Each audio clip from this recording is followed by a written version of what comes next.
असां सभु जेके वेठल आहियूं हिते असां घटि में घटि पंहिंजे स्कूलनि कॉलेजनि में या पाड़े वारनि या ट्यूशन वारनि वटि या हिननि वटि जिते बि असांजा कॉन्टेक्ट्स माना रहिया आहियूं, असां राब्ते में रहिया आहियूं मुख़्तलिफ़ माण्हुनि सां।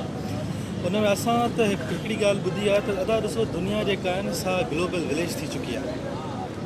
दुनिया ग्लोबल विलेज आहे, ग्लोबलाइज़ेशन जो दौरु आहे ऐं तव्हांखे महिनत करणी पवंदी। ऐं हाणे जेको आहे सो अंग्रेज़ी जो राज आहे, हिकिड़ी ॿोली हलंदी दुनिया में सॼीअ में। नेशन स्टेट जो कॉन्सेप्ट हाणे ख़तमु थी चुको आहे। हाणे सॼी दुनिया कनेक्ट थी चुकी आहे। हितां खां ईमेल तव्हां लिखंदो ठप कंदो जर्मनी पहुचंदो। इंसानु हिकु थी चुको आहे, ज़बरदस्त क़िस्म जो क्रेकडाउन थियो आहे। टके या टे मास्तर हर सेंटर में बीठा हूंदा, global village global village global village. वॾा वाह वाह फर्स्ट क्लास मज़ा थी विया। असां वरी हाणे जेके क्रिचिक ॾिसूं था उन में असां ॾिसूं था त दुनिया में एथनिक वायोलेंस हले थी। मिसाल हिकु हींअर न्यूज़ीलैंड में थियो वाक़ियो, उहो असां ॾिसो त हिकिड़ो कम्यूनल वायोलेंस जो वाक़ियो, या वरी जेके फेमिनिस्ट मूवमेंट्स थियनि थियूं उहे, या ब्लैक जेकी मूवमेंट हली हुई सिविल राइट्स इन तरीक़े जूं तहरीकूं हाणे उथनि थियूं, या लिंग्विस्टिक उन टेंशन्स में जेके माण्हू विढ़नि था उन्हनि सां असां सम्झूं था त दे आर राइट त इहे ख़ुदि ग्लोबलाइज़ेशन जे ऑर्डर खे हिकिड़ो थ्रेट आहे। मिसाल तौरु ब्रेक्सिट ग्लोबलाइज़ेशन ऑर्डर खे थ्रेट आहे। इमिग्रेंट्स खां नफ़रत, ट्रंप जो खटी अचणु, वॉल ग्लोबलाइज़ेशन खे थ्रेट आहे। इसराइल जो फ़लस्तीनीन जो रवैयो ग्लोबलाइज़ेशन खे थ्रेट आहे। पर इहे असांजो आहिनि डिबेट्स मिडिल क्लास। इहो सॼो जेको प्रोसेस आहे इन में जेके एंटिटीज़ इन्वॉल्व आहिनि इहे मिडिल क्लास मूवमेंट्स आहिनि, शहरनि जूं आहिनि।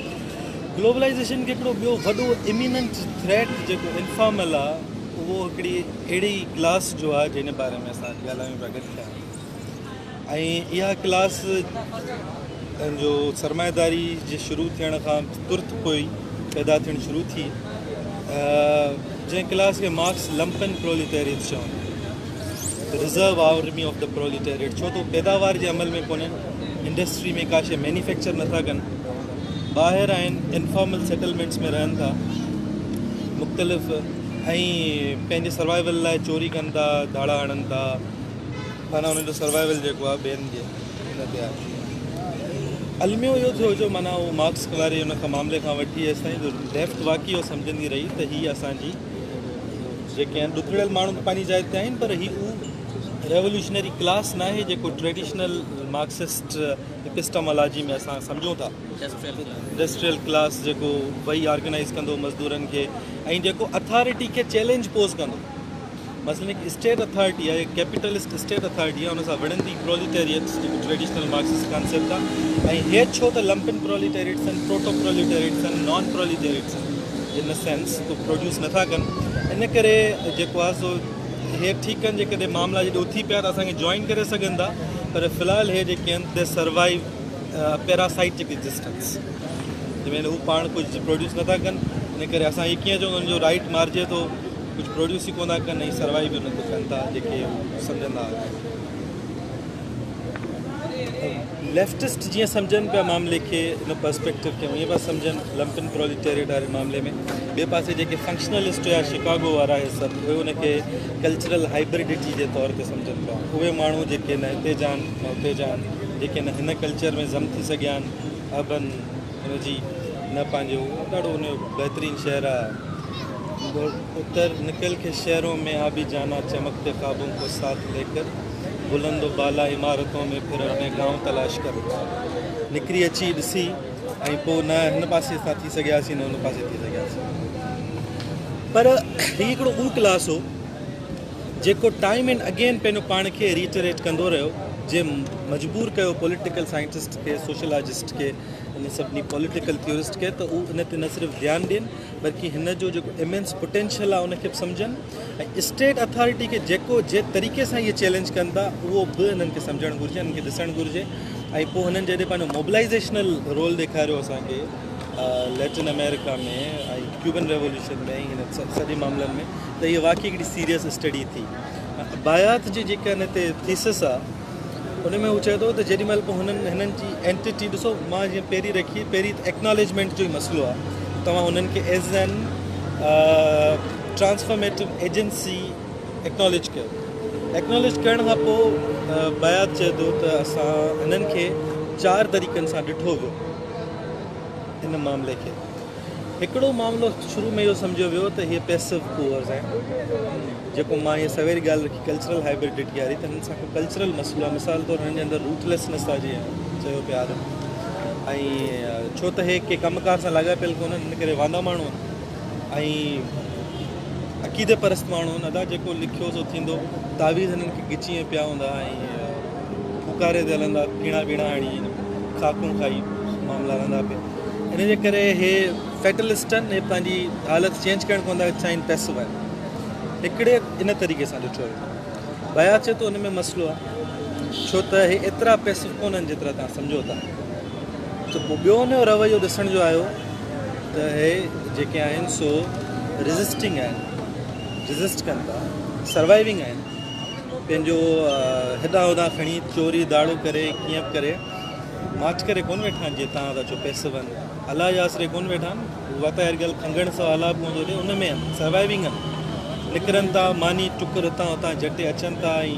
पंहिंजूं थोरियूं घणियूं एम्यूनिटीज़ ठाहिनि था हलनि था पिननि था सभु मामला कनि था जीअनि था उहो साईं नसीर जेको विच में लिखियो हो दादा ई तव्हां सभु निकिरी वञो कराची गाॾा लॻायो ऐं खणियूं विकिणो अॻिठनि जूं काठियूं विकिणो ऐं पंहिंजे पाण जे हुन पेरनि ते बीहण वारी कयो हेॾां होॾां मां चयो फस्ट क्लास सलाह आहिनि माण्हू त हूअं ई कनि पिया तव्हां जी सलाह न ॾियो हू त रेज़िस्ट कनि था सर्वाइव त कनि था उनखे सर्वाइव करिणो आहे मानी अदा खणी अचणी आहे किथां पटे जा मूंखे त अची खणी आहे न मानी सर्वाइव मां जेकॾहिं मिसाल तौरु के बुखे खे चवां अदा ॻाल्हि ॿुध कुझु न कुझु कर मानी खाओ चवंदो अदा मूंखे ख़बर आहे इहो तूं केॾी ज़बरदस्त क़िस्म जी सलाह ॾिनी आहे त यार आउं मानी खायां वाह वाह फस्ट क्लास पैसा कमाए त उहो जेकी उहो थी सघंदा त इहे अक़ीदे परस्तनि ईअं कोन्हे विढ़नि था मैनेज कनि था शयूं टियों हुन चयो त पर इन थीसिस सां मसइलो इहो आहे त इहा रिडक्शनिस्ट हिन मामले में आहे जो उनखे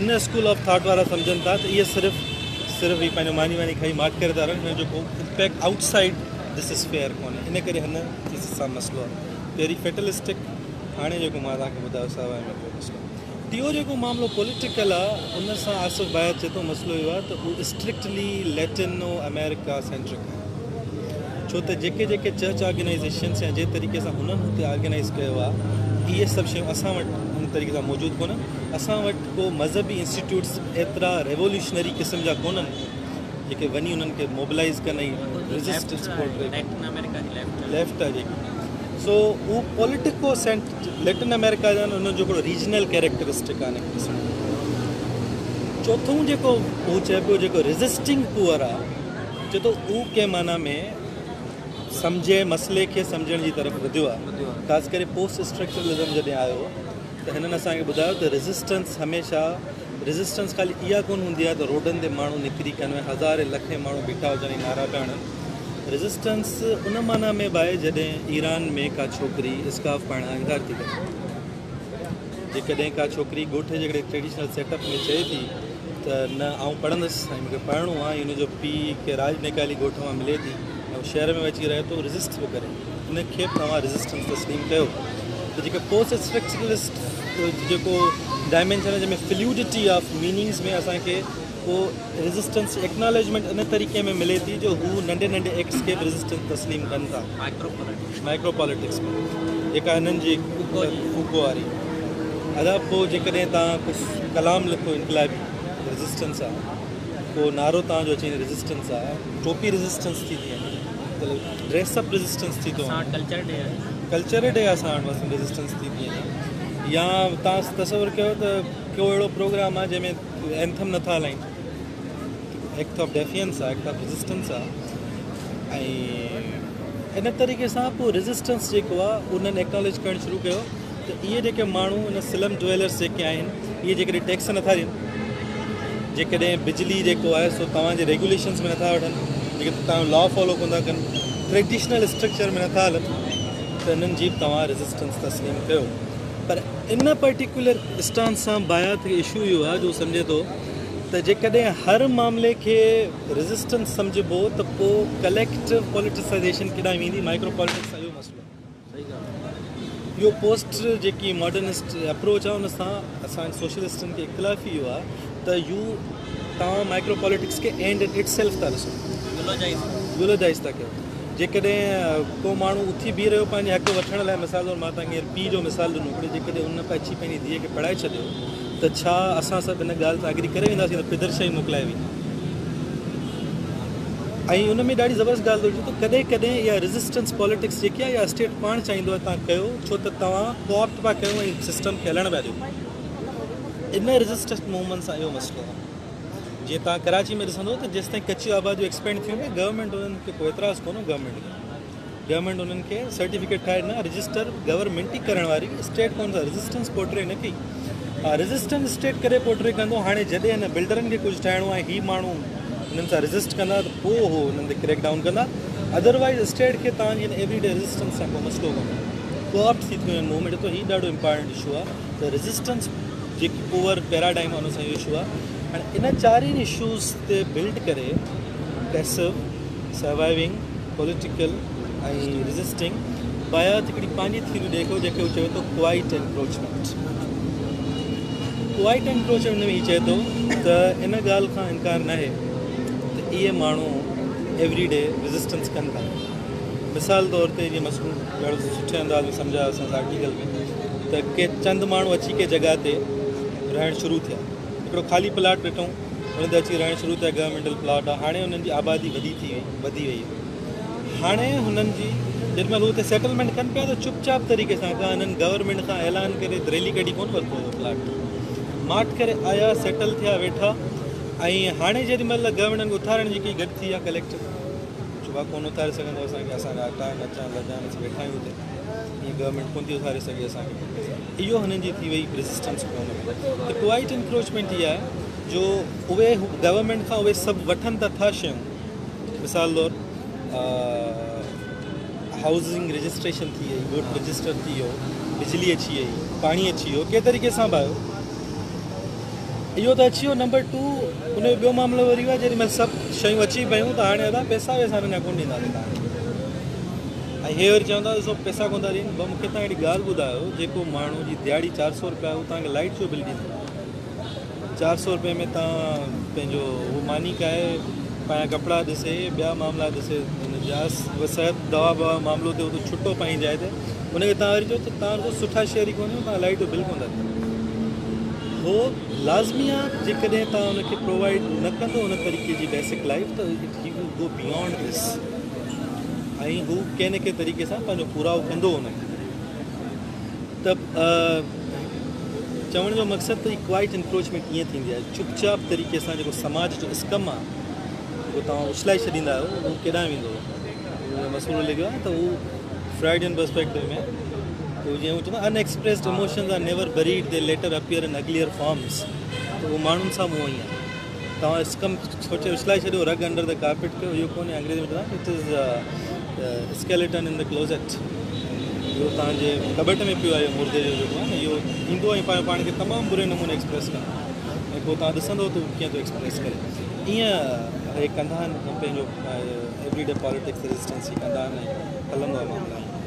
हाणे इन्हनि खे छा कजे? लेफ्टिस्ट जेकी पॉलिटिक्स आहे उनखे सभिनी खां पहिरीं त हिन इशू खे सम्झणो पवंदो त हे आहिनि छा। इन खां पोइ सम्झणो पवंदो हिननि जूं स्ट्रेटेजिक लिमिटेशन्स कहिड़ियूं आहिनि। उन खां पोइ सम्झणो पवंदो त हिननि जी कॉमन सेंसिकल अप्रोच छा आहे, ऐं पंहिंजा बायासिस हुन में न रखणा पवंदा। जेकॾहिं हिकिड़ो फैटलिस्टिक माण्हू आहे, हुनखां वञी हिन सां चवंदुसि सदाई तुंहिंजो मुर्शिद जेको आहे असल में ठॻ अथई, त पोइ शायदि हुन टाइम ते मार्च करे वेही रहे, पोइ वरी मिलंदो ई कोन। मूंखे चवंदो तूं वॾो चङो मुड़ुसु आहे, ठॻ आहे। हिन तरीक़े सां कोन हलंदो, सभु ॾिसणा पवंदा त डायमेंशन्स कहिड़ा आहिनि, कीअं हली सघिजे थो। ऐं इहा ॻाल्हि ॾिसणु ॾाढी इम्पॉर्टेंट आहे। जीअं मेराण रखियो त लखे माण्हू जेके बेरोज़गार थिया, इहे पैदा इन सूरत में थिया छो त आहिनि त असांजा माण्हू जे रियासतुनि जी ज़िमेदारी कोन थी खणे, उन्हनि खे नौकरियूं नथी ॾिए, उन्हनि खे एम्प्लॉय नथी करे, गवर्नमेंट इंडस्ट्रीज़ कान्हनि, उहे रजिस्टर्ड लेबर्स कान्हनि, उन्हनि लाइ तव्हां वटि ॿियो को प्रोजेक्ट्स कोन्हे उन्हनि जे लाइ, त पोइ हू तव्हां उन्हनि खे छॾे ॾिनो आहे न, पंहिंजे पाण ते वञी सर्वाइव कयो। सर्वाइव नथा कनि त अमेरिका वारनि खे चवंदा आहिनि इनएफिशिएंट आहिनि। इनएफिशिएंट आहिनि, तव्हीं ज़बरदस्त एफिशिएंट हो। उहो आयो त डोनाल्ड ट्रम्प सॼो टीवी ॾिसंदो आहे, एॾो एफिशिएंट आहे। ऐं हेठां जेके पॉपुलेशन खे उहे इनएफिशिएंट आहिनि, स्लो आहिनि, लेज़ी आहिनि।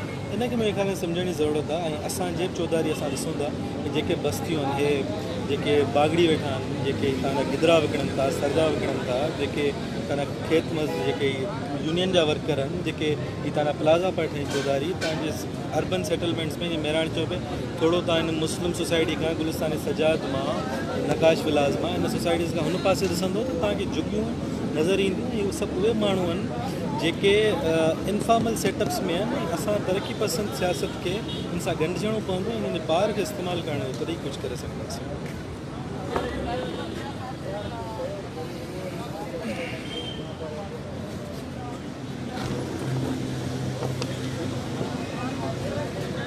ॾाढी सुठी डिस्कशन थी ऐं दोस्तनि काफ़ी रखी छॾियो आहे। अॼु जेको पंहिंजो उहो मौज़ू त लास्ट टाइम पाण अर्बनाइज़ेशन ते ॻाल्हायो त अर्बनाइज़ेशन ग्लोबली ऐं ख़ासि तौर ते असांजे जहिड़नि समाजनि में उहा कीअं थिए थी। जेका शहरकारी जो जेको पूरो अमल आहे तेज़ी सां जेके असां वटि शहर ठहनि था। अॼु जेको असांजो मौज़ू आहे उहो आहे अर्बन स्पेस पॉलिटिक्स, यानी जेको शहरी सियासत आहे ऐं ख़ासि तौर ते जेके शहरकारी जे नतीजे में जेका असांजा सियासत जा जेके डायनामिक्स तब्दील थिया आहिनि उनखे सम्झण जी ज़रूरत आहे। असां वटि शहरी सियासत जा मुख़्तलिफ़ जेके आहिनि सो सूरतूं रहियूं आहिनि ऐं असां इहो चवंदा रहिया आहियूं त जेका सिंध जी पॉलिटिक्स आहे ख़ासि तौर पर जेका सिंधी स्पीकिंग आहे उहा शहरी सियासत खां कटियल रही आहे। असांजे कराची में MQM मिले थी, असांखे पश्तून मिलनि था, असांखे जेको आहे सो पीपल्स पार्टी शहरी सियासत में रहे थी, पर तव्हांखे जेका प्रोग्रेसिव पॉलिटिक्स आहे लेफ्ट जी हुजे या नेशनलिस्ट हुजे उहा तव्हांखे शहरी सियासत में तव्हांखे उहो घटि मामिलो लॻंदो। हा जिस बशीर खान जो हिकिड़ो असां वटि एग्ज़ाम्पल हो, तमामु शार्ट पीरियड ऑफ टाइम में जेको हुन शहरी सियासत जो हिकिड़ो एम्ब्रियोनिक क़िस्म जो मॉडल पे ठाहियो जेको अल्टीमेटली ख़तमु थी वियो। त असां वटि माना शहरी सियासत वारो पासो जेको आहे कमज़ोर रहियो आहे, छो जो असां वटि शहरकारी जो अमल ऐं शहरनि अंदरि सियासत कीअं थी थिए उनजे सम्झ जो जेको मामिलो उहो पॉलिटिकल सर्किल्स में डिबेट वेठी कोन्हे। तव्हांखे को बि आर्टिकल कोन मिलियो हूंदो कंहिं बि सियासी अॻुवान या असांजे दानिश्वरनि जे पारां त शहर अंदरि सियासत कीअं थी थिए अॼु जी दुनिया में, शहरकारी जो अमल छा आहे। वधि में तव्हांखे इहो ॿुधायो वेंदो त पुल हेठां थैलो हणो, ठीकु आहे, या तव्हां जेको आहे सो बर्फ़ विकिणो शहर अंदरि, ठीकु आहे, या तव्हां जेको आहे सो पंहिंजो पठाण सां मुक़ाबिलो करण लाइ तव्हांखे ही तरीक़ा इस्तेमालु करणु घुरिजनि। इन उहा सही ॻाल्हि कई त इहा एवरीडे कॉमन सेंस हर माण्हू वटि आहे। इन लाइ कंहिं दानिश्वर जे आर्टिकल लिखण जी का बि ज़रूरत कोन्हे। दानिश्वर जो कमु स्ट्रक्चर खे सम्झाइणु आहे, दानिश्वर जो कमु मशवरा ॾियणु न आहे त पोइ तव्हां कमायो कीअं। छो माण्हुनि खे वधीक ख़बर हुजे थी प्रैक्टिकली त असांखे कमाइणो कीअं आहे। त स्ट्रक्चरली प्रॉब्लम्स कहिड़ा आहिनि, इंटेलेक्चुअल जो कमु आहे उन्हनि ते ॻाल्हाइनि। हाणे असां ईअं गौर ॻाल्हि कई त हीअ आर्टिकल बि असां जेको आसिफ़ बायर ईरानियन सोशलॉजिस्ट आहे उनजो असां रखियो होसीं ऐं from dangerous classes to the quiet rebels, ख़तरनाक जेको आहे तबक़नि खां ख़ामोश बाग़िन ताईं।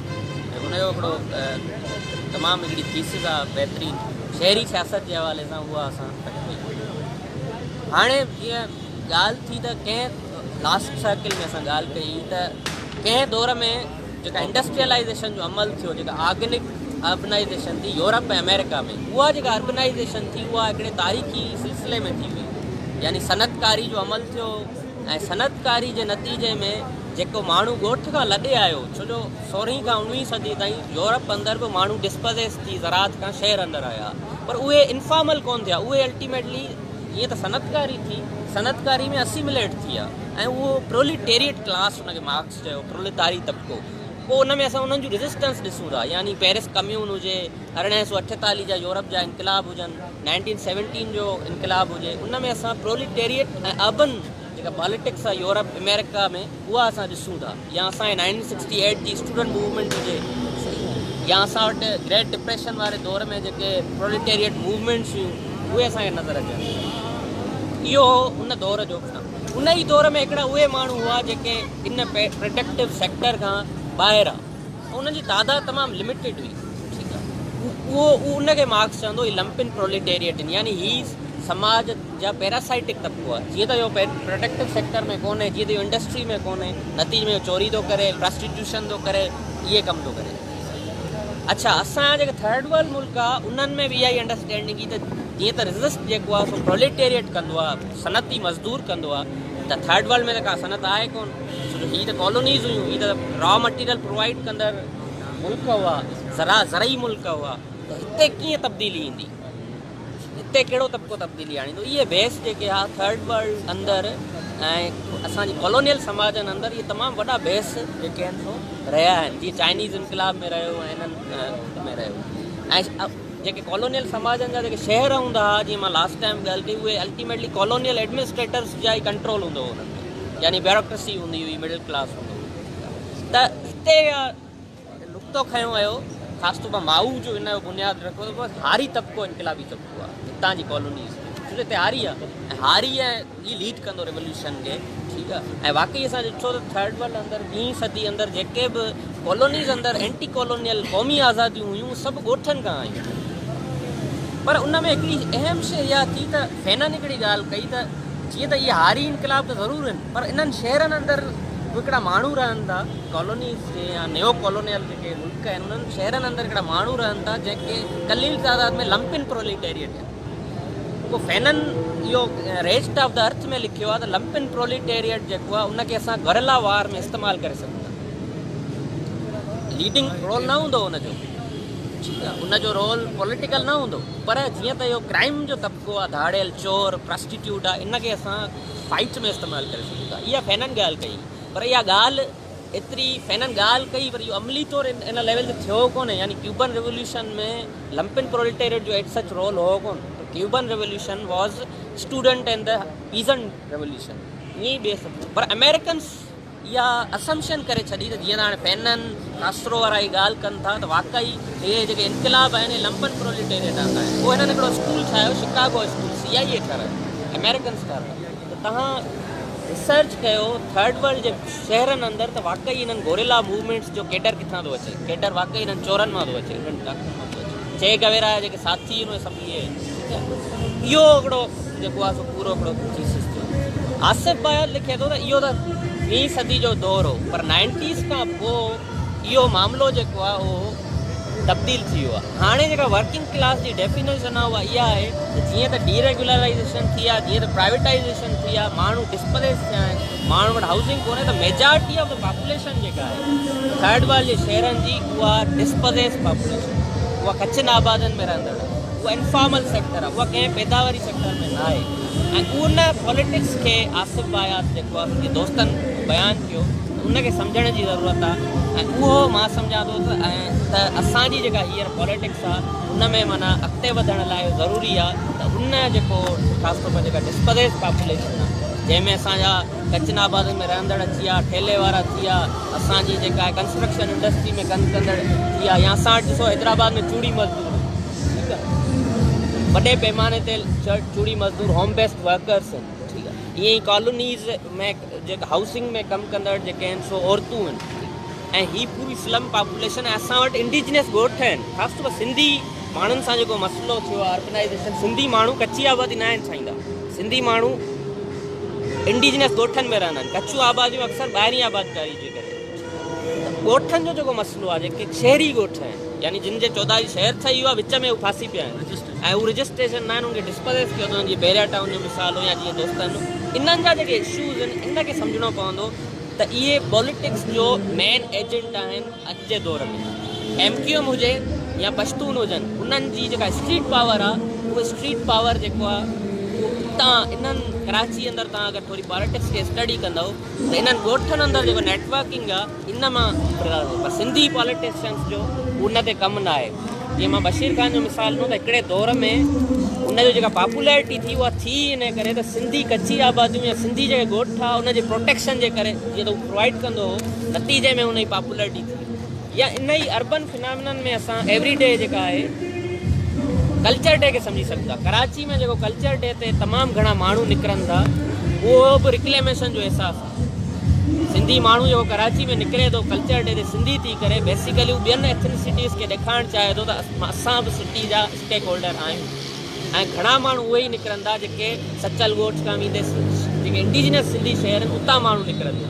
दिस इज़ द असर्शन, हिकिड़ी रिक्लेमेशन जो जेको आहे अहसासु आहे। इहे सभु अर्बन फिनामिना आहिनि, हिन खे पॉलिटिसाइज़ करण जी ज़रूरत आहे। इन्हनि इशूज़ ते ख़ासि तौर ते जेके बेसिक सहूलियतूं आहिनि त ज़मीन जो, हाउसिंग जी, सिहत जी, इन ते मां सम्झां थो त असांखे पॉलिटिक्स बीहारणु घुरिजे ऐं उन डायनामिक्स खे जेको आहे सम्झण जी ज़रूरत आहे।